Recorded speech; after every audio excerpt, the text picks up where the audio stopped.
Liberté, égalité, fraternité. On connaît tous cette devise bien sûr, mais est-ce qu'on s'est déjà vraiment arrêté sur le premier mot, la liberté? Qu'est-ce que ça veut dire au fond? C'est ce qu'on va explorer ensemble. On va creuser bien au-delà de la définition habituelle.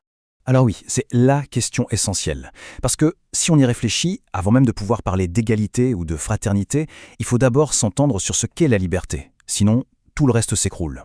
Alors, la question est posée. C'est quoi, au juste, la liberté? Voici notre feuille de route pour ce voyage. On va commencer par essayer de redéfinir la liberté.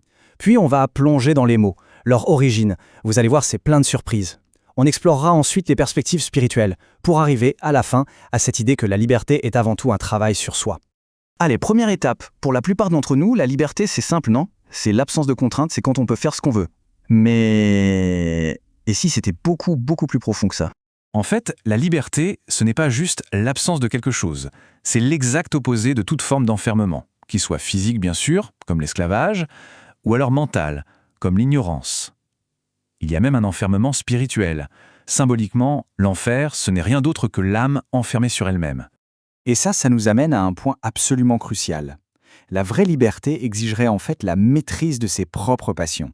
Parce que comme le dit ce verset, être gouverné par ses désirs, c'est une forme d'esclavage, et peut-être même la plus sournoise de toutes.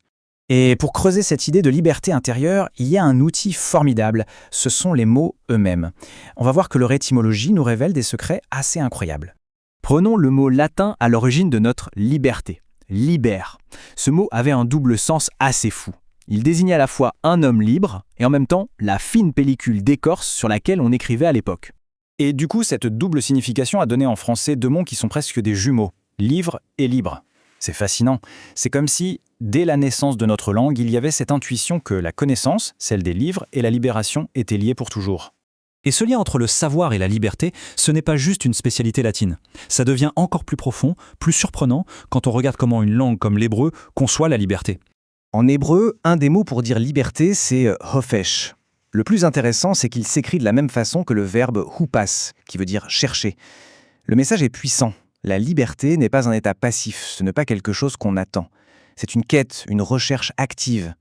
Il y a un autre mot, dror, qui est lié à une libération sociale, presque divine. Mais le détail incroyable, c'est que dror signifie aussi moineau.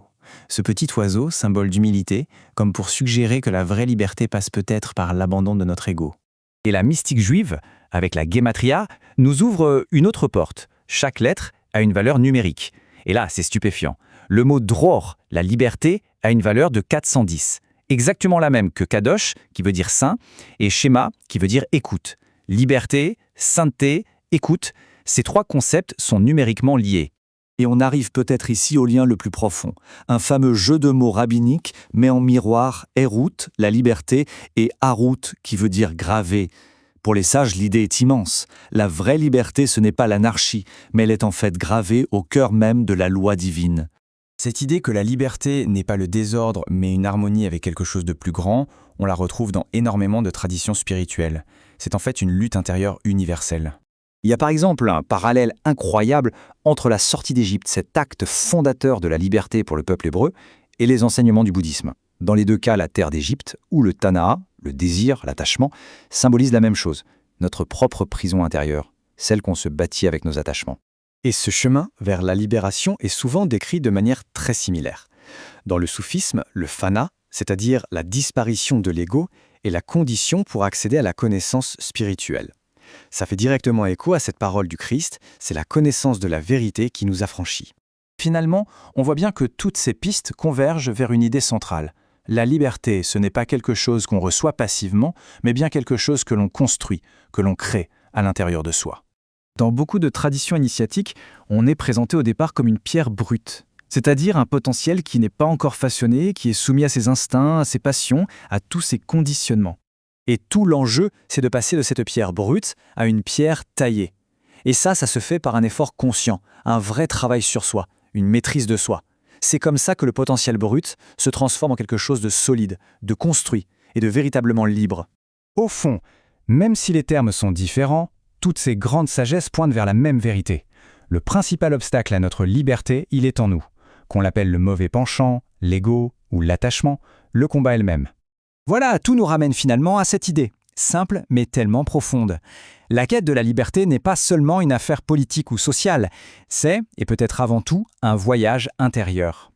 La vraie question n'est donc pas tant « sommes-nous libres ?», mais plutôt « travaillons-nous à le devenir ?»